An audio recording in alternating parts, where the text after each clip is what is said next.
Mes chers camarades, bien le bonjour et bienvenue dans ce nouvel épisode de Cuisine Historique en compagnie de Fabien. Bonjour à tous. On se retrouve aujourd'hui pour un plat, je vous mets vraiment au défi de pas kiffer ce plat. Un mélange de viande et de fromage, on en fait des boules, on les fout au four, ça va être incroyable. C'est une recette qui porte bien son nom. Le mat fin, on va mater la faim. Vous aurez plus faim après ce repas. Voilà. Alors, présente-nous un petit peu ce plat. De quelle période on parle quand on parle de mat fin? La période, oui, mais aussi le lieu, l'endroit. Parce qu'on est sur un réceptaire culinaire qui s'appelle le Modus Viaticorum, qui lui est du sud de la France. En fait, on est en Pays d'Oc, c'est une recette du sud. D'où la volaille. Peut-être pas, non, pas forcément, non. Le fait qu'il y ait de la volaille rend la recette aristocratique. D'accord. Mais là, on est vraiment dans une autre pensée. La cuisine au Moyen-Âge, elle est presque métaphysique, parce que quand on est dans l'aristocratie, donc quand on a les moyens, on a le choix de ces ingrédients. Et donc le fait de consommer de la volaille, les oiseaux sont proches de Dieu, tout comme les épices qui sont les fruits du paradis. Et donc, dans ce que l'on appelle la scala naturelle, l'échelle de l'être, en fait, on a Dieu qui est tout en haut, les anges, les oiseaux, les fruitiers, les grands animaux hors sol, comme les animaux de la chasse, par exemple, les céréales aussi, hein, après, on a les légumes verts, les légumes feuillus, on a les animaux qui sont au ras du sol, voire dans le sol, le cochon qui est dans sa soue, les légumes racines, qui sont vraiment à l'intérieur du sol, et si on continue à creuser, on arrive sur le diable. Donc, on a toute cette échelle qui donne aussi une échelle de valeur aux aliments. Alors, corrige-moi si je me trompe, mais on a rarement vu un poulet qui flirte avec les nuages. Oui, mais ça reste... On est d'accord. Mais c'est vrai que sur les banquets, on va aimer avoir des grands oiseaux aériens, des hérons, des outardes, des cygnes, des faisans, etc. Là, effectivement, on a une volaille vulgaire, on a du poulet, mais qui ira très bien dans cette recette. Ah, j'en suis persuadé. Alors, pour effectuer cette recette, qu'est-ce qu'il nous faut ? Il y a quelques ingrédients, dont des ingrédients un petit peu plus peut-être modernes. Je vois, pour rien vous cacher, c'est un tournage qui est organisé, tout ça, donc on a fait une petite raclette à un moment donné, voilà, il est possible. Il nous est resté du fromage, on en a gardé. Voilà, c'est la seule raison pour laquelle on utilise du fromage à raclette. Voilà, c'est ça. Okay. Sinon, on peut très bien utiliser du comté ou du Beaufort, hein, ce type de fromage. En fait, on le verra dans la recette, hein, mais le fromage à raclette va venir par-dessus notre boule de viande, et quand on va le cuire au four, ça va fondre et l'enrober complètement. Donc du coup, le fromage à raclette, c'est assez bien indiqué parce que ça va vraiment fondre correctement. Et de toute façon, je vous le rappelle, bien sûr, on est dans une émission de cuisine historique, mais il ne s'agit pas de faire de la reconstitution, on est plus dans l'interprétation. Et donc là, on peut se permettre de rajouter du fromage à raclette, qui est facilement trouvable en plus un petit peu partout. Je me permets juste une petite correction à ce que tu dis de temps en temps. Souvent, quand tu parles de notre époque, tu dis l'époque moderne.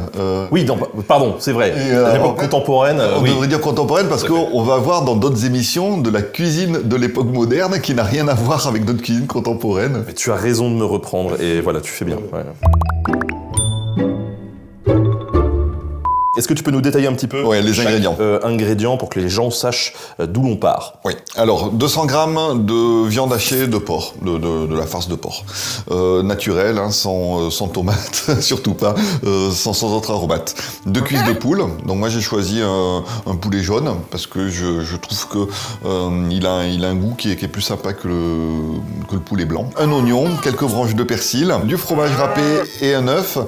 Ça, la recette ne les indique pas, mais quand on va faire les boules de viande, ça permet de vraiment bien lier à la cuisson et de ne pas avoir une boule qui va se défaire complètement. On va utiliser du saindoux pour la première cuisson, avant de faire cuire au four avec du fromage par-dessus. Donc là, on a 8 tranches de fromage à raclette. Et les épices. Les épices, là on est durant le Moyen-Âge féodal, on est dans la folie des épices. Les épices vraiment sont éminemment aristocratiques, elles coûtent une fortune. Et il y a une idée reçue qui voudrait que l'on mette des épices dans sa cuisine pour cacher le goût des viandes avariées. Il n'en est rien. Voilà, quand on a les moyens de se payer des épices, on a les moyens de se payer de la viande de bonne qualité. Et quand on regarde même les comptes de boucherie, simplement du Moyen-Âge, on voit que la viande était consommée très fraîche, trop fraîche peut-être même, parce qu'aujourd'hui, on la laisse toujours maturer quelques jours avant de la consommer. Alors qu'à l'époque, bien souvent, elle était abattue, découpée, vendue, cuisinée, consommée. Et alors, pourquoi justement aujourd'hui on laisse un petit peu maturer? On laisse maturer parce que ça élimine naturellement de certaines toxines. Ça peut l'attendrir, ça peut aussi renforcer son goût. Quand on mange par exemple du bœuf maturé de plusieurs semaines, la viande elle est incomparable. Mais c'est vrai que quand on va acheter directement son poulet à l'abattoir, s'ils l'ont abattu le matin même, ils nous disent d'attendre 2 jours avant de le consommer. 1 jour ou 2 avant de le consommer. Voilà, pour que la viande ait eu le temps de reposer, de maturer un petit peu. Alors on a différentes épices. Celui-ci est assez connu, hein. Clou de girofle. Voilà, clou de girofle. Ici on a du gingembre. Par facilité, on l'a pris moulu pour pouvoir bien le mélanger à la farce. Je doute qu'on ait eu du gingembre frais au Moyen-Âge. La racine séchée à broyer au mortier, c'est quand même assez difficile. Donc par facilité, on a pris du gingembre moulu. On a du safran, les pistils de Crocus sativa, le poivre long, on en a déjà parlé dans une recette précédente, Piper longum. Et on a cette épice, la reine des épices au Moyen-Âge, qui est ce que l'on appelle la maniguette ou la graine de paradis. Donc cette petite graine noire, si tu veux la goûter. Écoute, je vais la goûter. Moi, je connais pas en fait comme. Ah, j'ai oublié de te dire, on l'appelle aussi poivre de Guinée. Donc il peut y avoir une attaque. Ouais, je sens l'attaque même personnelle là. Je sens l'attaque personnelle. Non, il y a une attaque en bouche, mais par rapport au poivre, c'est énormément plus fruité. Est-ce que tu sens tous ces arômes? Je les sens. Je les sens. Oui, mais effectivement, c'est beaucoup plus fruité comme tu le dis. C'est ça. Et donc voilà, cette graine de paradis qu'on va quand même mélanger à du poivre long qui lui a une attaque aussi plus violente. Et c'est vraiment tous ces épices mélangés qui vont donner un parfum très particulier à... Ah mais attends, parce que là, le piquant, il se renforce avec le temps là. Comme c'est plein de petites graines, il y en a qui sont très fortes et d'autres qui ne le sont pas du tout. Mais je pense que... Je pense que là, t'as pas eu de chance. J'ai dû te donner une graine assez forte. Elle est pas mal. Je dirais que j'en mets juste une pour le plat, moi ça me va là. Non, on va en mettre une dizaine à peu près. D'accord. Oui, okay. oui. Non mais c'est très bien, ça va diluer tout ça. Voilà, et puis de toute façon, à la cuisson, les épices, ils vont donner du parfum, ils vont perdre en attaque un petit peu violente, donc ça sera parfait. Pour préparer ce plat, on a la chance d'accueillir notre assistant préféré, Yanis. Salut Ben, bonjour tout le monde. Ça va bien? Ça va et toi? Bah écoute, super. Je vous laisse vous charger de la découpe du poulet. Si jamais vous voulez réaliser la recette chez vous, le poulet, vous pouvez le blanchir. Donc le passer quelques minutes à l'eau bouillante, ça sera nettement plus facile à découper. Ou alors, vous pouvez prendre de l'escalope de poulet si vous voulez pas vous embêter. Ou encore demander à votre boucher qu'il vous fasse de la viande hachée d'escalope de poulet. Mais là, c'est vrai, nous, dans le cadre de ces recettes, on essaie également d'avoir des présentations de la recette telle qu'elle pourrait être à l'origine. Et c'est vrai qu'on va s'embêter à découper le poulet, mais la peau du poulet va rajouter à la fois du gras et du croustillant. Les chairs, elles vont être découpées au couteau, donc il y aura aussi de la mâche. Et on va être au final sur une forme qui est vraiment très intéressante de ces mâts fins. Mais une fois de plus, pour ceux qui nous écoutent ou nous regardent, vous pouvez adopter la facilité et prendre simplement une viande hachée de poulet. Eh bien c'est parti, allons-y, on va commencer cette découpe. Alors, je te laisse t'occuper de l'oignon, parce que j'ai cru comprendre que tu adorais ça. Ah mais j'adore pleurer, je l'assume, moi je suis un gars, je suis comme ça, j'assume mes émotions. Ton couteau ? Merci beaucoup. Et donc on va couper cet oignon ensemble. Alors là on est 3, est-ce que c'est un peu overkill pour préparer la recette? Quand on est tout seul, on met combien de temps? Bon, il y a à peu près une vingtaine de minutes de préparation et puis après 20-30 minutes de cuisson au four. Honnêtement, alors on verra tout à l'heure à la dégustation, mais moi j'ai beaucoup d'affection pour cette recette, je la trouve vraiment excellente et le ratio temps passé à la préparer et délice quand on va la goûter, il est quand même assez intéressant.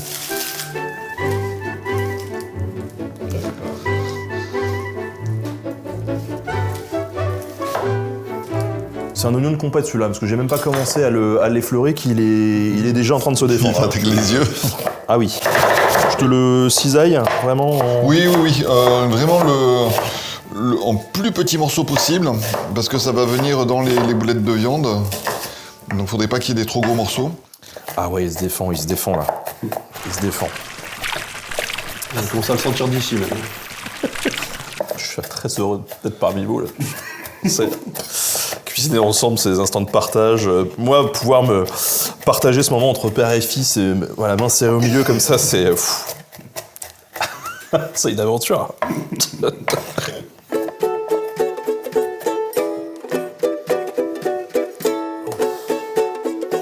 Je peux le mélanger du coup avec le persil? Non, tu vas le mettre directement dans la poêle. Voilà, donc hacher du poulet au couteau, hein, vous pouvez le voir, c'est quelque chose d'assez fastidieux. Est-ce que ça te va comme ça, ou est-ce qu'encore plus fin? Non, c'est bien. Je te mets tout ça dans la poêle. J'ai commencé à réserver.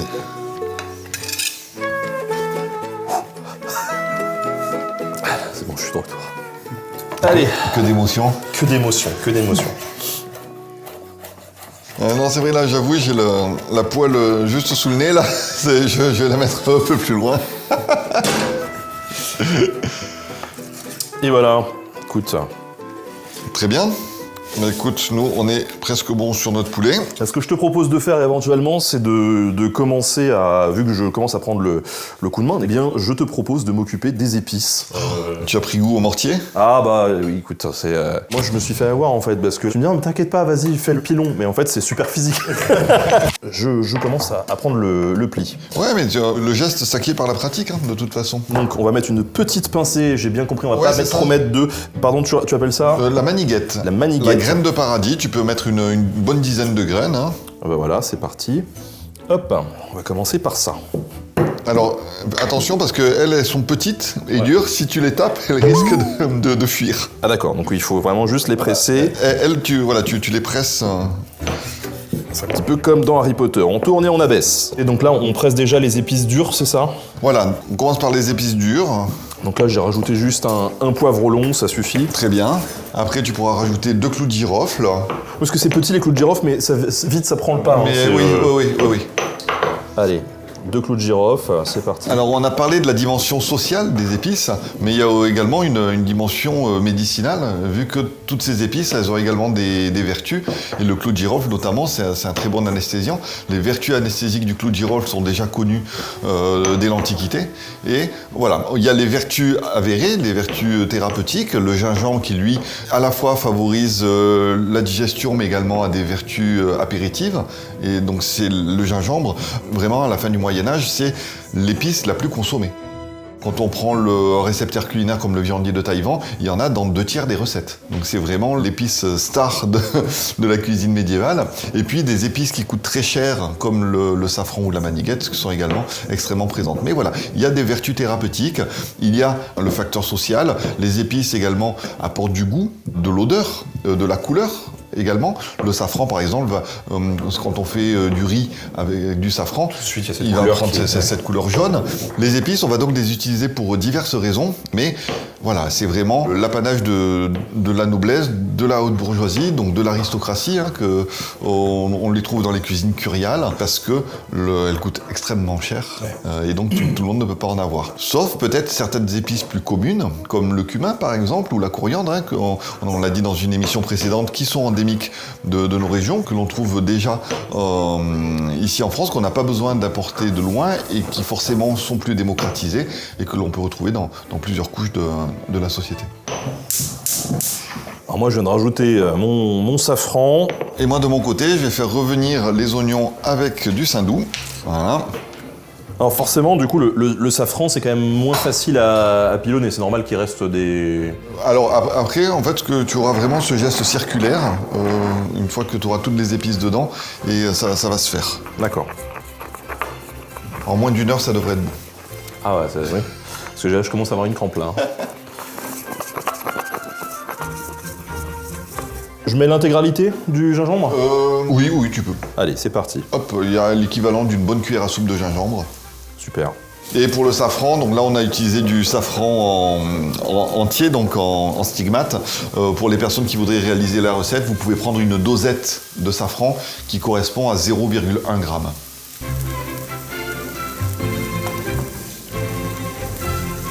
je vais rajouter mon poulet aux oignons.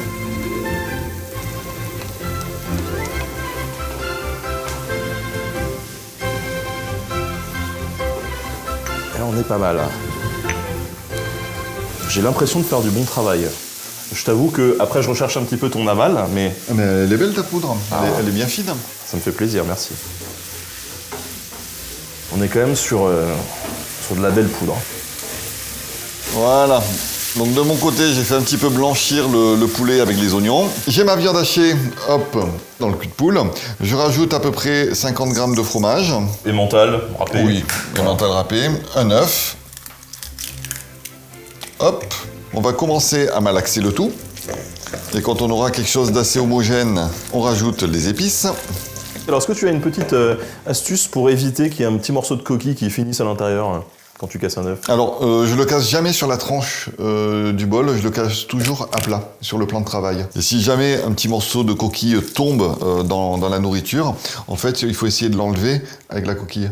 Parce que quand on essaye avec les doigts, souvent, le blanc d'œuf, l'albumine, fait glisser le petit morceau de coquille, on n'arrive jamais à l'attraper, alors que si on prend sa coquille, on arrive à le récupérer plus facilement.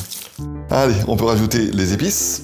C'est parti, rajoutons les épices dans cette farce. Et si tu veux bien, tu vas pouvoir ajouter donc le poulet et l'oignon. Hop là, et on y va. On met tout dedans. C'est parti. Voilà, hop. Alors là, c'est encore un petit peu chaud, donc je vais m'aider avec la cuillère. Idéalement, il vaut mieux le laisser refroidir, hein. Comme ça, on peut mélanger sans se brûler. On commence déjà à avoir un beau mélange Ouais. qui va permettre de pouvoir faire ces boules. Voilà. Donc, pour se faciliter la vie avec ces boules, pendant que ça refroidit un petit peu, on va faire bouillir de l'eau salée. Et après, on va réaliser les boules, les plonger juste dans l'eau salée le temps qu'elles saisissent. Et on mettra ça dans un plat allant au four avec le fromage par-dessus. D'accord. Il reste une chose à rajouter, le persil haché. Le persil haché, bah c'est parti, regarde. Je vais le faire comme ça. Voilà. Parce que pourquoi pas. Dans ces recettes aristocratiques de la fin du Moyen-Âge, le persil, ça reste une des plantes quand même qui sont utilisées, avec la sauge, la menthe et l'hysope. Ça, ce sont vraiment les 4 plantes principales que l'on retrouve dans les réceptaires culinaires. Sinon, on n'a quasiment pas de plantes condimentaires, on a surtout des épices. Et alors, ce qui m'interpelle un petit peu, c'est que de notre côté, on va mettre tout ça au four. À l'époque, du coup, il faisait comment ? Au four également. Au four également, c'est four à bois. Oui, au four à bois. Vraiment, dans les grandes cuisines seigneuriales, on pouvait avoir des fours privatifs qui servaient à faire des pâtisseries ou même du pain. Quand on a fait cuire du pain, dans la chaleur résiduelle du four, on peut l'utiliser, notamment pour mettre ces mâts de fin. Et si on n'a pas de four, on peut très bien les mettre dans une jatte en terre. On les met à l'intérieur, on met un couvercle par-dessus et on met sur la braise. Et on recouvre également de braise et on a une sorte de mini cuisson au four entre deux plats comme ceci, entre deux plats en terre. Donc en gros, c'est 180 degrés, 20-25 minutes. Ouais, voilà. Après, il y a du porc dedans, donc c'est toujours bien de le faire cuire un petit peu plus longtemps.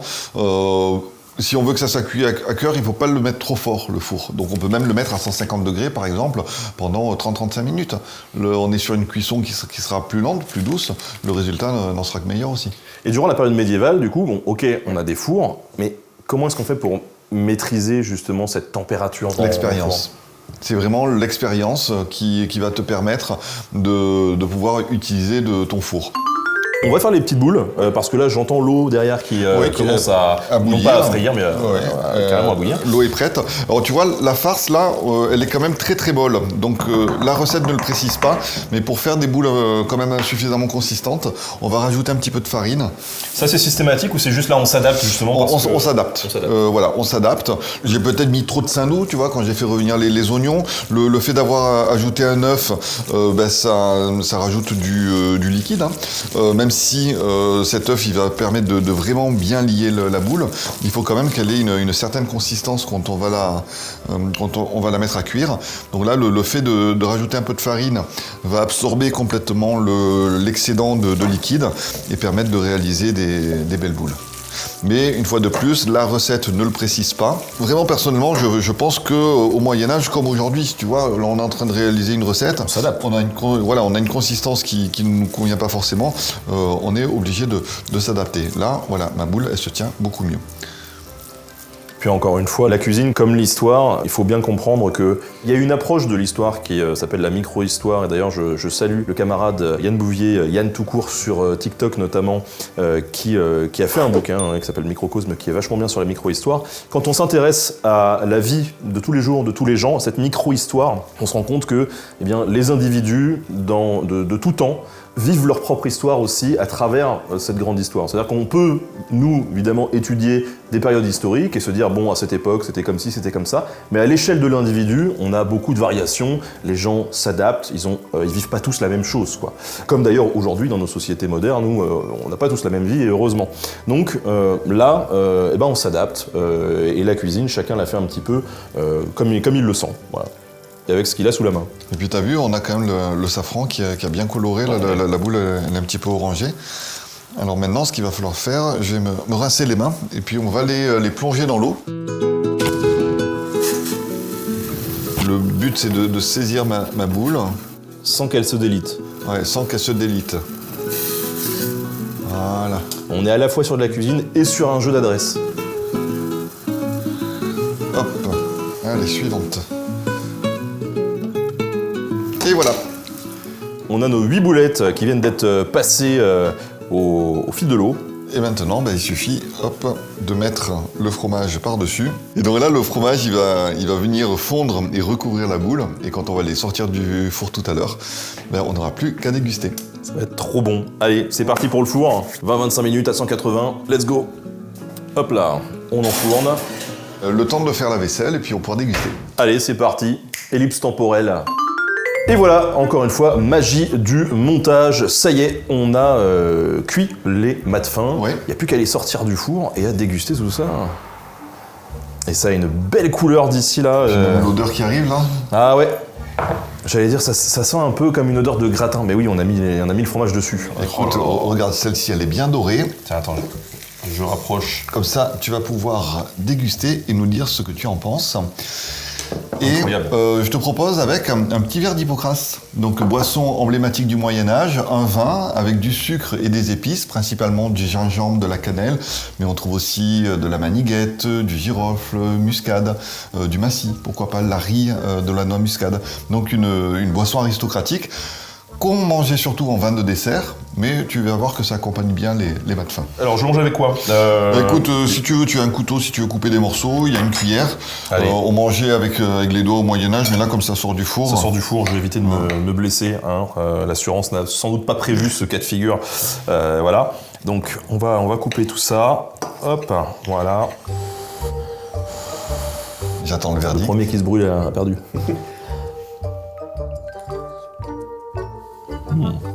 Oh, un peu faux. C'est bon, mais c'est faux. Un peu faux. Ouais, non, ça nécessiterait de refroidir un petit peu, effectivement, mais là, on les mange vraiment sortis du four. T'as perdu. Bon